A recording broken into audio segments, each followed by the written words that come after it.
Hello viewers and welcome back to the channel. This lovely bike is a brand new Moots Routt CRD, the new gravel race bike which follows in the footsteps of the Moots CRD I rode earlier this year in being their first gravel bike with full integration of the cables and hoses up front.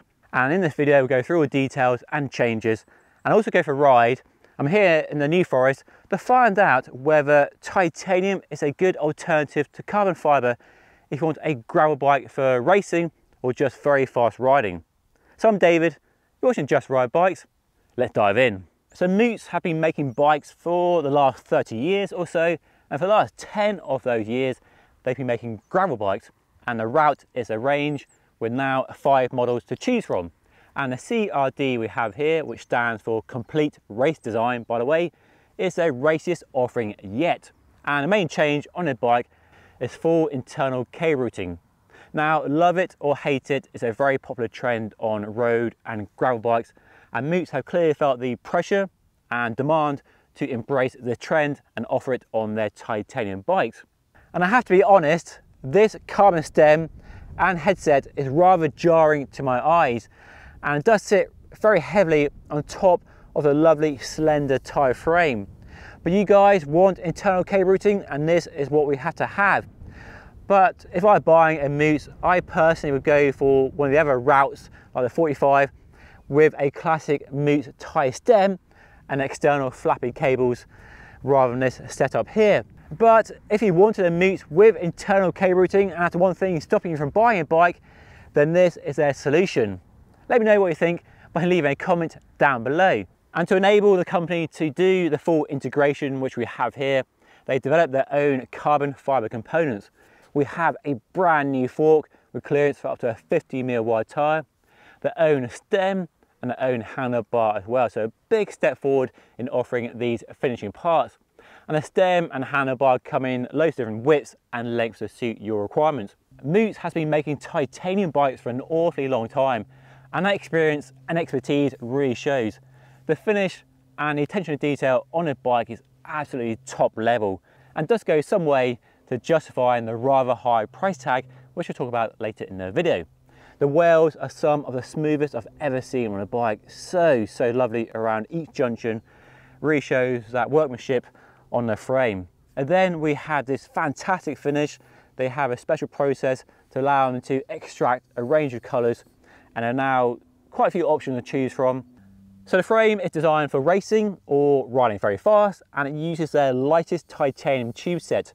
The tubing is the same as most bike manufacturers use, 3/2.5, but this is a super light version. And nice tube diameters down into a big T47 bottom bracket. Nice curved swooping rear stays. I love the wishbone rear stays here, which is a real nod to 90s mountain biking, when that was quite a nice feature on some bikes. Really stands out and still looks cool here. And then we have their new 3D printed dropouts, which is now compatible with a SRAM UDH hanger design.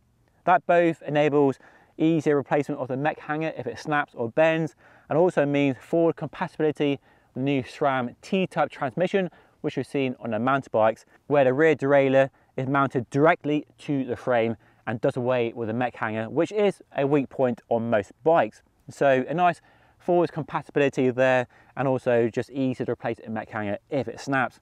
Now we need to talk about money, and I'm not going to pretend for a minute that it's an affordable or cheap bike, because it's most certainly not. The frame, including a Chris King headset, stem, handlebar and fork, will retail with just shy of $9,000, which is a heck of a lot of money.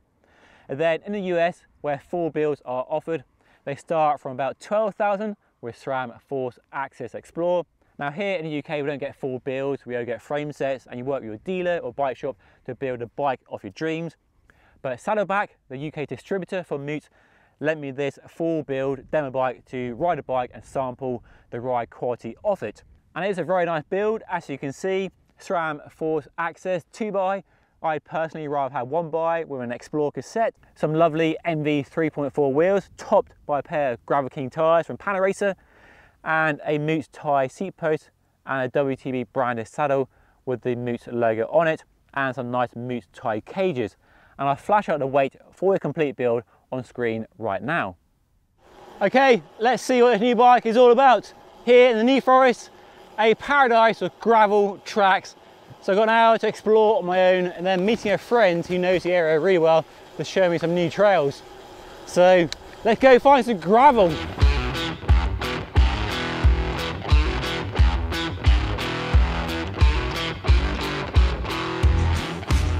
This is what I love about bikes like this. From the road into the woods, down a little cheeky trail like this, and see where it goes. I have no idea where it goes.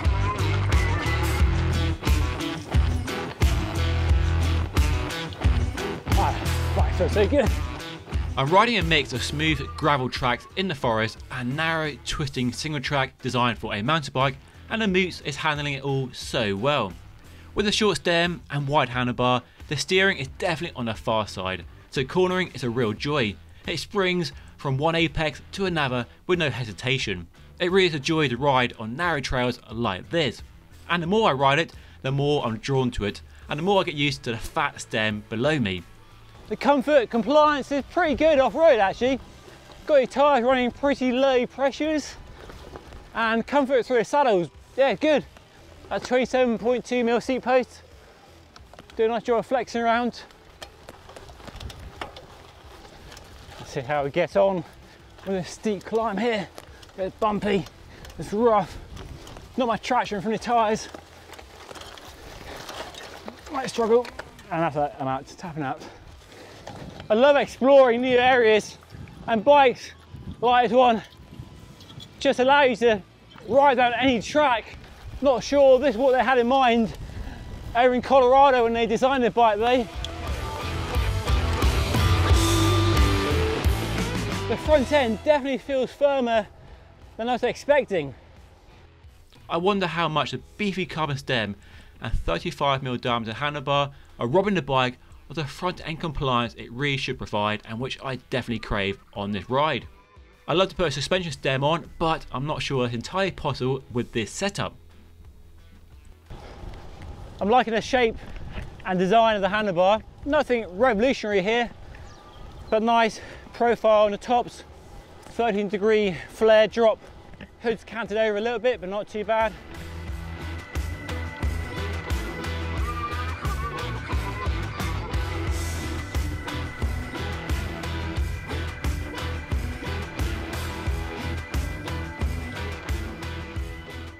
And for a bike designed for speed and racing, as the company says it is, it doesn't feel especially quick, at least not with me on it. It's certainly no slouch, it's definitely not a slow bike, but it doesn't have that explosiveness or lightness of a really high quality carbon gravel bike. The Specialized Crux, a 3T Explorer, the Video Rave SLR, to name a few examples of high-end, really fast gravel bikes that definitely deliver when it comes to speed and racing.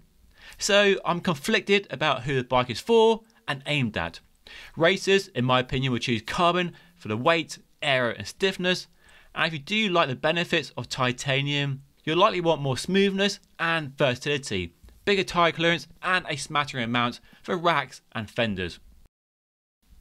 There's no denying there's something special about the Moots, but it's hard to put that special into words. Now, if you are racing gravel, you're likely choosing a carbon bike. It's lighter, stiffer and more aero. But I know lots of people don't like the idea of riding a carbon frame off-road. When you're dealing with rock impacts and potentially crashing a bike through rough terrain or dropping it, you're worried about it being delicate and prone to damage. And that's where titanium offers a really enticing option, because the frame is very tough, it's very solid and it's very durable. You can bash a frame, smash it around and it won't break, it won't crack, and it will last a very long time. It's also great because there's no paint to scratch or wear off, so if you are riding through mud and grit, or you're strapping bags to it because you're doing a longer distance adventure, you won't wear the paint off. And it's also corrosion resistant as well, so it won't rust, which is a benefit over steel frames, which are quite popular for gravel adventure riding.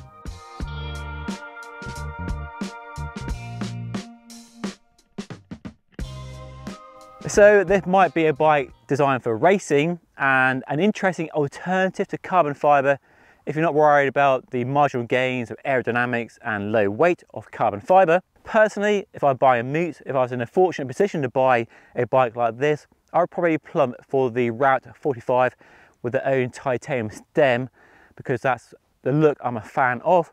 But if you're younger and you want full integration, then this is a bike for you. Anyway, I'll put a link to their website down below. Go and check out the full range and other finishes available on this new Routt CRD. And if you want to see a review of that Moots CRD earlier in the year, then do watch the video up here. And of course, don't forget to subscribe to the channel by hitting this button down here. But that is all for today. I'll see you all again very soon. Thank you so much for watching.